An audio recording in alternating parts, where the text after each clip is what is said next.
What's up, everybody? It's guubums back with another comps video. For those of you guys who don't know, we're currently on patch 16.1c. This 16.1c is known as a Christmas patch, meaning there will be guaranteed to be no changes until after the new year. It will be a 3-week patch, so because of that, this is going to be a bit of a longer video. And as such, I actually chose to split this video into 2 parts. So today we're just going to be going over the truly S tier comps of the patch. There's going to be 4 comps today, and then I'm probably going to make another video coming out tomorrow talking about the A tier comps. The meta is actually like pretty good right now just because there are a lot of viable comps. Like, you won't see me playing one of these S tier comps every single game if you guys have been following my streams or just like my profile or anything like that, just because not every single comp you will have the conditions to play every single game. And there's going to be a lot of comps that I've already talked about in previous patch. As you know, this is still technically in a way the first major patch of the set, right? It's still 16.1, so a lot of stuff haven't changed in the over the course of the couple of weeks that this has been out. However, the way you play certain comps has changed, and I figured I would take the time in this video, because it's such a long patch, to kind of go over some things I've talked about in the past, or like even some minute differences in the past on like how you play certain comps versus now. So if you guys don't see a comp you guys kind of expected to see in this video, then that video is going to be coming out tomorrow. I'll be recording them at the same time, so it's guaranteed to be coming out tomorrow, and hopefully by then you guys will be comfortable with the comps in this video. So the very first comp I have is what I think to be probably the single best comp in the game, is actually reroll tryndamere. If you guys have heard me talk about this comp in the past, I kind of said like I don't really believe in it, but that is no longer true. This comp is extremely strong, and there's a little bit of kind of a misconception on how this comp is played, and I'm here kind of to clarify some of those misconceptions. So the main part, like people were kind of like thinking about in the past, it's like kind of an Ashe tryndamere duo carry, but it really isn't. It's really just like a tryndamere carry. And you don't just go for Ashe and tryndamere, you actually just go for as many 3-stars as you can, of which being, you know, Sejuani, Neeko, Draven, and Ashe, and then obviously tryndamere. So then you focus on tryndamere items, and after tryndamere items, you kind of just like itemize whoever you can. So it obviously makes sense to then build some of the utility items. So we're going to see a lot of Even Shroud.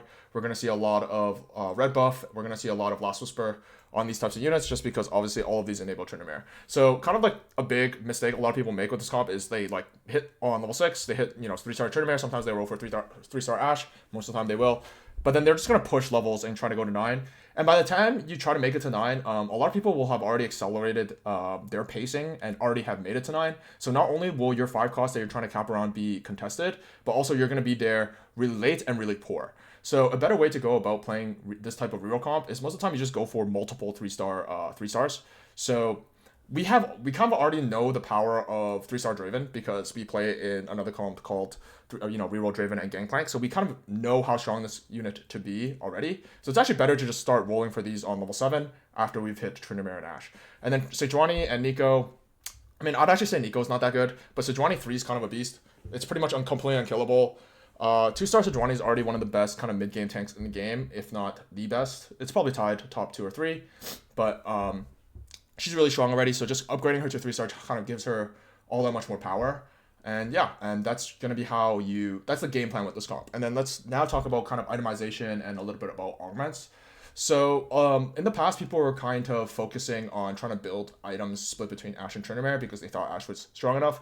But realistically, the way this comp plays is tryndamere just runs over the entire enemy team like a strong melee carry would. And because of that, you're just trying to build around supporting him, and you're trying to give him all the resources possible. So like in the past, people were building like Rageblade on tryndamere, and then like before they would build a second tryndamere item, they would like focus on a Rageblade for Ashe. Because the theory back then was that you kind of need a Rageblade on both for both to kind of excel. But realistically, you just build Rageblade on tryndamere, and then you build like QSS on tryndamere, and then you build BT on tryndamere, and then you figure it out, right? In order of importance, it's definitely QSS first, Rageblade second, and BT third. And the reason why it's QSS first and not the other 2 first is because the other 2 can kind of be replaced by a artifact item. So the artifact items, this comp is also what you would call an artifact abuse comp. It's one of the only comps in the game that kind of like truly abuse artifacts. So if you get one of these artifacts, I would just like try to hard force this comp because it really is that broken. It is slightly less broken if you don't get an artifact, but because there's enough artifacts in the game between like 2 artifact augments nowadays, as well as like sometimes you can make it to Ornn and maybe farm an artifact. That one's like less consistent. It's actually fine to just play this comp without an artifact, and then sometimes, enough of the time, you'll be able to get an artifact for him later. So let's go through the artifacts probably in order of like importance. The best one is going to be Rapid Fire Cannon. This one replaces BT. All of these replace BT actually, but yeah. So you get Artifact, Rapid Fire Cannon, just turns him ranged.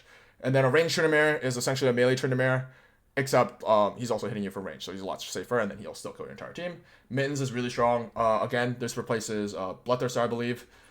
Darkened Scythe is now the new Darkened item that you put on him. So Darkened Bow got nerfed heavily. I'm pretty sure in my patch rundown I said it would still be OP. It's definitely not OP. It's definitely not even strong anymore, but it's certainly acceptable. But kind of like the new way to play this comp is you just go Darkened Scythe instead. Darkened Scythe is quote-unquote the new Darkened Blade, right? Or sorry, Darkened Bow, right? So it does functionally the same thing, just gives him a bunch of Omni Vamp, some sort of fizz damage given a certain amount of time.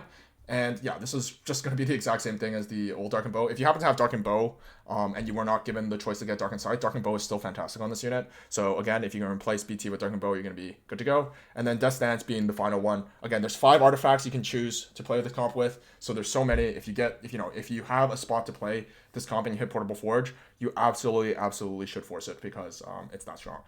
So yeah, again, you really just need to be looking for some of these artifacts because if you hit it, most of the time it's just the top 2. If you can hit tryndamere 3 on pace, as per usual, you go level 6 for 2-cost reroll comps. You want to unlock tryndamere as early as possible. Ideally, you play this comp from an early Ash because tryndamere unlocks when you have 2 items on an Ash at any point and you field them in battle. So as soon as you unlock tryndamere, then you're off to the races playing this comp. It's actually decent on stage 2, especially if you have an item slammed already, to actually win a couple fights with this comp because Freljord is actually a pretty good early game trait.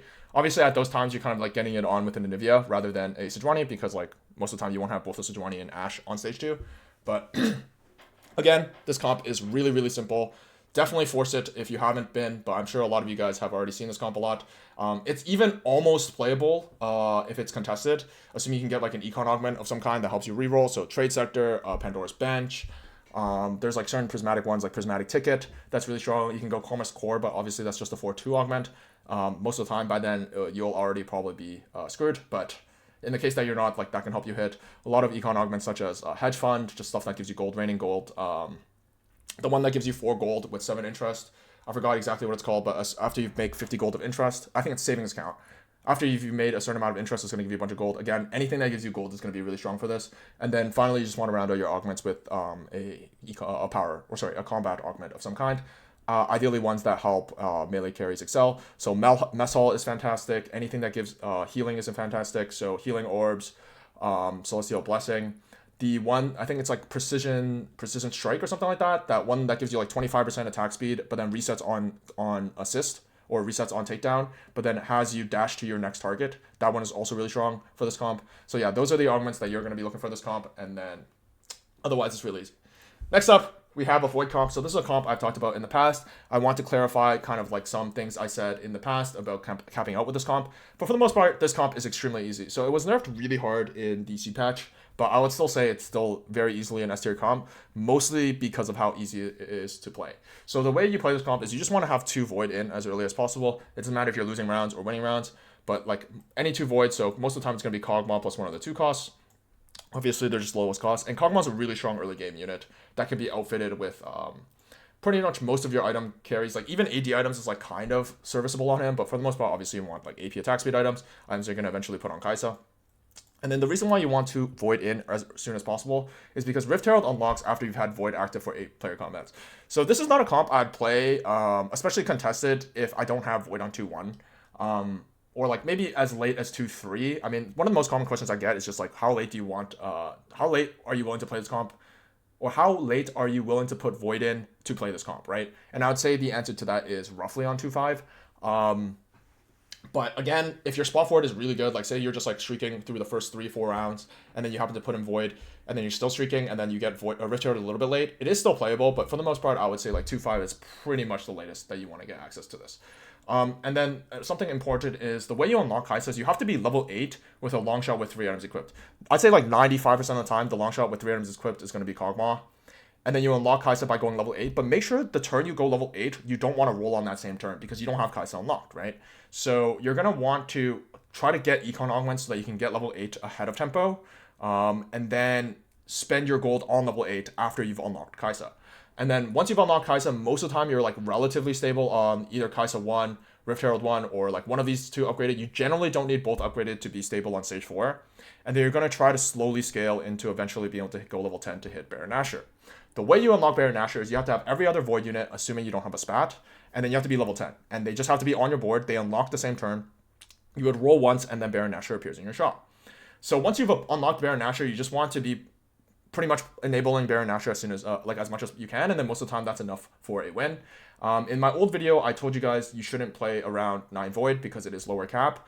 I am still like 99% convinced that a 9 Void is not the highest cap version of this comp, but I've noticed that a lot of other good players are pretty much just defaulting to 9 Void, not only because it's cheap, but also because it's easy. So I'd say for the most part, you guys shouldn't think too much about playing anything other than 6 and 9 Void, just because, again, it's really, really easy. If on the case you've reached 10 with like literally 1 million gold and you can like upgrade all your units to 2-star 5 costs, then it's still definitely worth doing, but I would say most of the time, I wouldn't think too hard about it. Like, the more you have to think about doing other things, the easier it is to make mistakes. So for the most part, if you guys are just trying to like play this on like your most average case, I wouldn't get off 9 Void, right? So then as for which kind of Void mods are going to be good on these champs, I don't think there's a way for these to show me all the different mutations, but one of the mutations that's guaranteed is going to be, it gives you damage, 15% damage amp, and then more damage amp for every 3 auto attacks you do. That one's always going to on Kai'Sa, so that one is a guaranteed mutation, I believe. So you're gonna have that every game, either on 2, 4, or not probably, yeah, 2, 4, or 6 mutations, or 2, 4, or 6 Void, and then one of them, like, eventually you'll get it and you'll be able to put it on Kai'Sa. So just make sure that one goes on Kai'Sa. You're gonna get one of the tank ones. There's only 2. One spawns a ZZ Rot, and one gives some sort of armor and MR. Based on max HP, or perhaps it's the other way around, and that one's just going to go on Rift Herald, and the remaining one always goes on Baron, and it's going to go on Bel'Veth or Kog'Maw, depending on who's stronger before you get Baron. So like the mutation is pretty easy to kind of set up. Again, this comp is like the most straightforward vertical comp in the game by far. Again, you're not really making too many decisions when you play this comp. There is one thing I want to talk about with like AD versus AP Kai'Sa. I'd say AP Kai'Sa is better 99% of the time, but one of the questions I get is like, is AD Kai'Sa viable? I've generally like kind of just turned away that question because I thought it was kind of like a joke question, but as the time has kind of gone on, I've actually seen AD Kai'Sa be a lot more viable than I thought she was. So AD Kai'Sa generally looks more so like it's gonna look more so like a Shojin Morello IE build, where she's like not your like true main carry, but she's like enough to kind of get you to Baron. Again, you're still gonna want to try to get to Baron, and then when you get to Baron, you can just like swap over some of these items like IE and Shojin over to Baron. Kai'Sa keeps the Morello, and like it's still fine. It's not something I would look for ever, but like sometimes you just have a Void opener. You've built AD items and it's fine, and then you thought you could still get to level 10 with Baron to play for Baron for a win out, so it's fine to play around AD Kai'Sa until then. These cases generally look like something like level up, or maybe you hit win out on 3-2 if that's still in the game. They said they disabled it, but they said they disabled a couple things, so I'm pretty sure win out. No, win out's definitely still in the game. So yeah, like if you hit win out, then I would just play AD Kai'Sa to try to look for a Baron on 10 or something like that to win out the game as your win con. You always want to look for Swain and Wukong on level 8 because these are kind of like the best kind of auxiliary units to play with this comp. Obviously, Wukong gives Bruiser with Rift Herald, and Swain gives Juggernaut, or gives himself Juggernaut really, but also gives Arcanist to your whole team. These units are going to be played in like every single comp right now, so just pick these up on your level 8, regardless of the comp you're playing, to be honest, but this comp generally uses them very, very well. So yeah, that's all there is for this comp. There's not too much to talk about augments. The itemization is really simple. Just any tank item on Rift Herald is going to be fine, and then Kai'Sa really just wants Rageblade, Gunblade as the AP version. The third item doesn't really have to be anything specific. Void Staff, second Rageblade, Death Cap, Archangels, Morello, all of these are kind of fine enough. Jewel Gauntlet, but yeah, just really focus on that Rageblade, Gunblade, any 3 Rift Herald tank items, and then Baron wants to build damage. So a lot of people always ask, like, why not BT on Baron? Why not BT on Baron? Why not BT on Baron? For one, BT is not that good of an item, but also because Baron is a damage unit, and you want your damage unit to do damage, right? So the best items on him are always going to be like Deathblade, IE, GS, those types of things. I think mana items are completely fine on him, so Shojin Adaptive is totally fine on him. Sterak's is good, and then BT in a pinch is also totally fine, but it's definitely not his best item. So if you know you're making it to Baron, you should kind of angle some strong Baron items, and strong Baron items is definitely going to look like damage rather than Bruiser AD. Such as like QSS or Titans, also because he happens to be immune to CC, so you definitely don't have to build Titans and QSS, but yeah, again, you just want to build damage on him and you're good to go. So the next comp is a relatively new comp I want to talk about. Again, this is a comp I've already mentioned in a previous video, but like I want to iron out exactly how you play around the comp. and the comp is going to just be Yunara ryze. This comp is probably really, really strong. This is probably like my favorite comp in the meta. Again, it's super contested, so that makes it significantly weaker than it otherwise would be. But this comp is super strong after the patch because there was a bug fix that fixed IE on Aphelios and Kindred, and some of the pros pretty much assumed that IE might have gotten fixed on Yunara as well because the stats on IE Yunara post-patch and pre-patch are wildly different. And people are even suggesting that it might be bugged on Yunara. I don't think it's bugged. I think it's just working as intended. But for the most part, this comp is just strong regardless of that. You do really want to focus around Rageblade and IE on this champ, but mostly just IE plus like attack speed items. But how do you play this comp on your most average case? So I think there's like two general ways to get into this comp. The one being the Yordle opener, which I talked about in my best openers video. But also the other way is just to slam Rageblade IE win streak. So if you have like a Jhin early game or like a Draven early game, oftentimes you just build Rageblade IE because those are your strongest slams, and then you just win streak. And then this is one of the comps you want to get into. So at level 8, you just want to roll for this whole board except for Ryze. This exact board. Again, there are some like tricky unlocks with this comp that you're going to have to look for. Kennen needs 8 unique star levels of Ionia, Yordle, or Defender in combat. But mind you, all of these are unlockable on neutrals. So if on Raptors, you're playing around in Ionia early game and you have like upgraded Shen, upgraded Jhin, then it's like fairly easy to find random Yordles and random Defenders to like fill out the unlock conditions for Kennen. And the same is true for Kobuko. So Kobuko just needs 6 unique star levels of Yordle, Bruiser, or Invoker. Again, if you're playing around like Shen 2 in the early game, then it becomes much easier to unlock something like this. Shen 2 and Nivea 2, maybe just have those, and you'll just unlock Kobuko. It's totally fine to build both AD backline items and AP backline items for this comp because you can kind of dual carry Yunara and Lissandra for most of the game. So all your AP backline items obviously are going to end up on Lissandra in the form of a lot of utility items, honestly, between Red Buff, Void Staff, and Morello. But also a mana item is going to be really strong on this unit. So Shojin, Blue Buff, Adaptive, all that's going to be good. Your tank items just go on any upgraded tank you have. If you're only upgraded tank on 8 for the longest time as Sejuani, then you can just itemize your Sejuani with the exact same items. The order of importance for the tanks goes Taric, Wukong, and Sejuani, but obviously it's star levels dependent, right? So you always want to be itemizing your upgraded unit, and if your upgraded unit at the time is Sejuani, then Sejuani is getting the items. Just as generally how you want to position this comp, Yunara is slightly better in the middle, so where Lissandra is, or where she currently is better. You'll find that when you put her in the corner, you kind of skewer people less. So Yunara's ability skewers the unit, not only the one that she's attacking, but also units behind the ones that she's attacking. So most of the time, it's actually slightly better to put in these hexes. Again, this is not like a guaranteed thing, so to speak. It's just from having played this comp, from having watched the comp, I find that Yunara actually performs slightly worse in the corner. But yeah, and then once you have this exact board on level 8, if you go 9 with this exact board, you will unlock Ryze. And then I tend to believe Ryze 1 is better than Lissandra in this setup. There are some cases where Lissandra is going to be better, but I'm just going to talk about this case specifically. The way Ryze works is that he kind of gains benefits to his ability based on the traits you have in. So in this case, it's only based on your region traits. So in this case, it'll be Freljord, Targon, Ionia, and Yordle.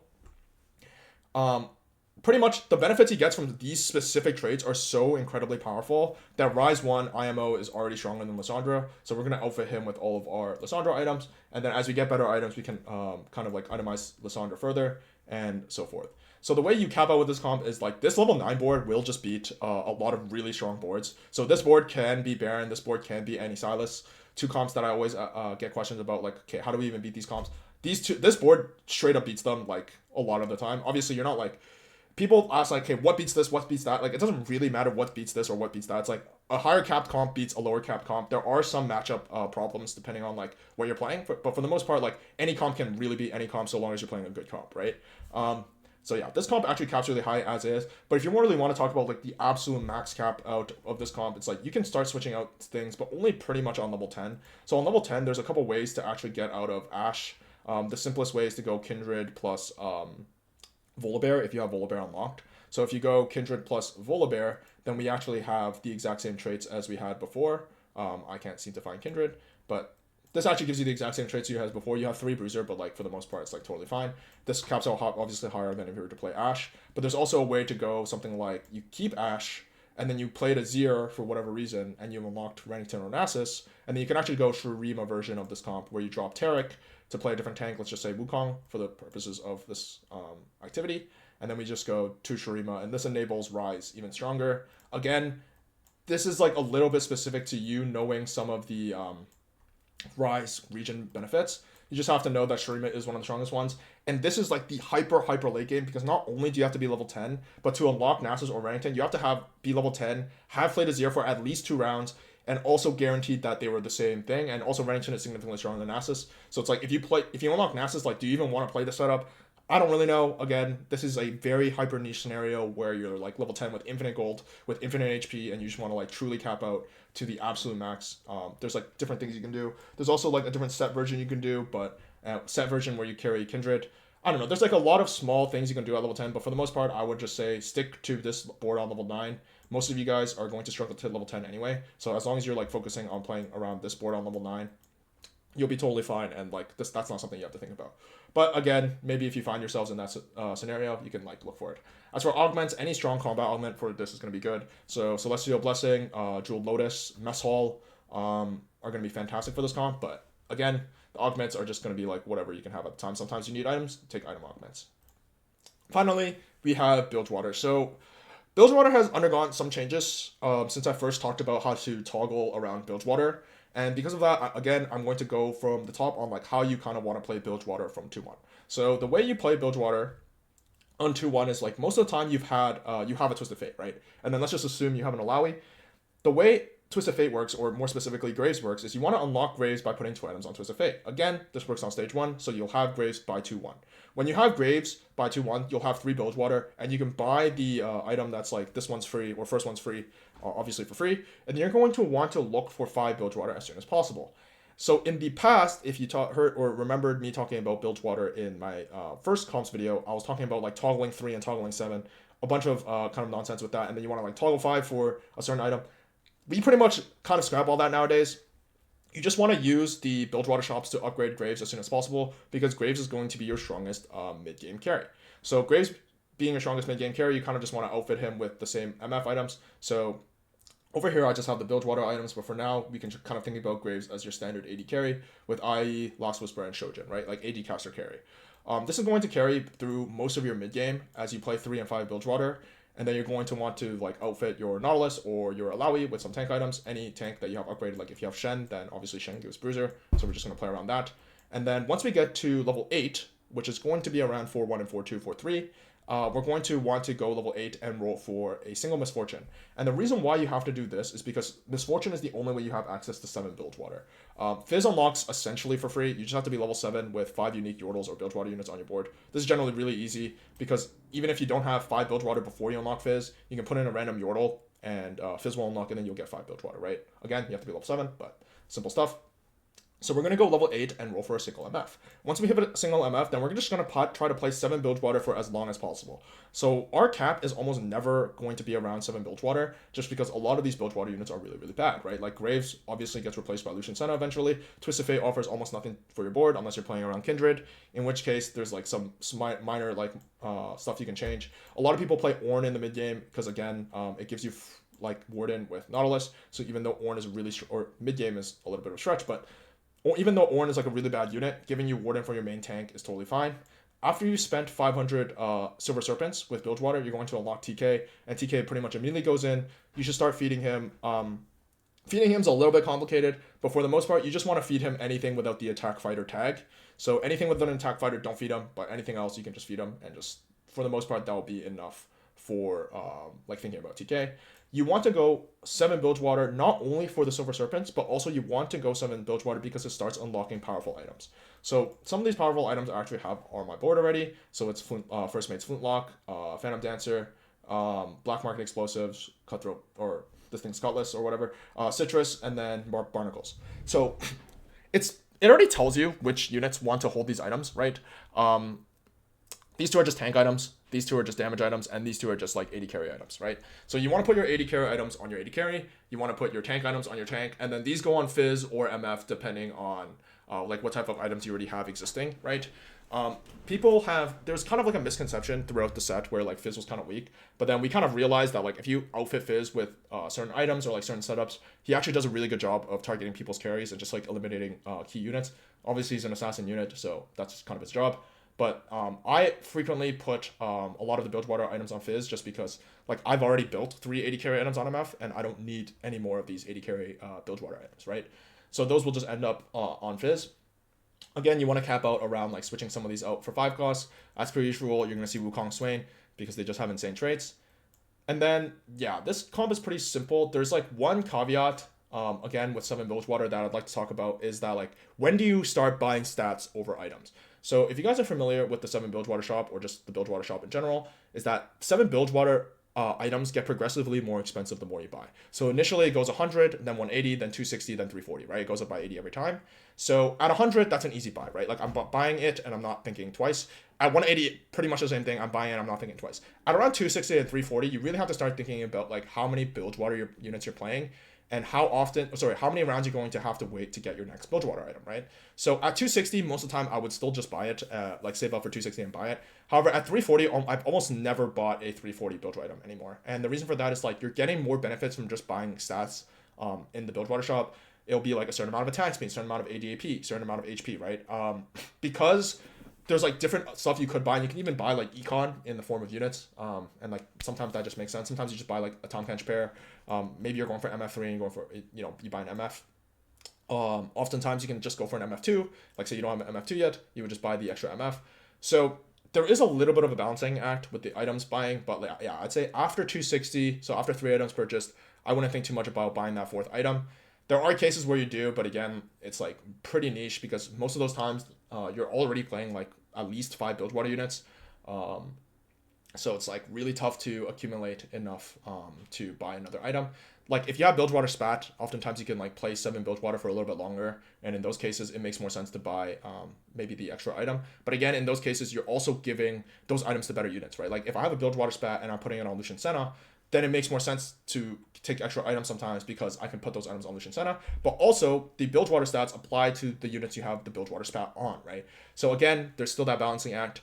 Again, if you just followed what I said with like, you just wait, or you just buy until the 340 price and then don't buy anymore, you'll be totally fine. As for augments, this comp is pretty simple. Just any AD augment's going to be good. Like Mess Hall is really, really good. As per usual, any strong combat augments. If you need econ augments are always good. Item augments tend to be a little bit weaker because this comp gives you so many items to begin with. But generally speaking, you're playing enough good units that like you always have someone to itemize. So like if we finish itemizing Nautilus with some of these items and say we don't have TK yet, then like we can start itemizing Swain, we can start itemizing Wukong, right? Like it's totally fine to build items. Again, items are a little bit weaker in this comp, but it's not bad either. So that's going to be the full comp rundown for this half of the video. As I said, this is going to be running a little bit long, so this half of the video already kind of ran a little bit long. I hope you guys enjoyed. As always, if you guys did, please leave a like, subscribe, leave any feedback you have in the comments down below. I'm going to be streaming for the next couple of hours, going to be doing some coaching, so if that's something you guys are interested in, you guys can check me out on my Twitch. All my socials are down below, and until next time or tomorrow, peace out. I will see you guys.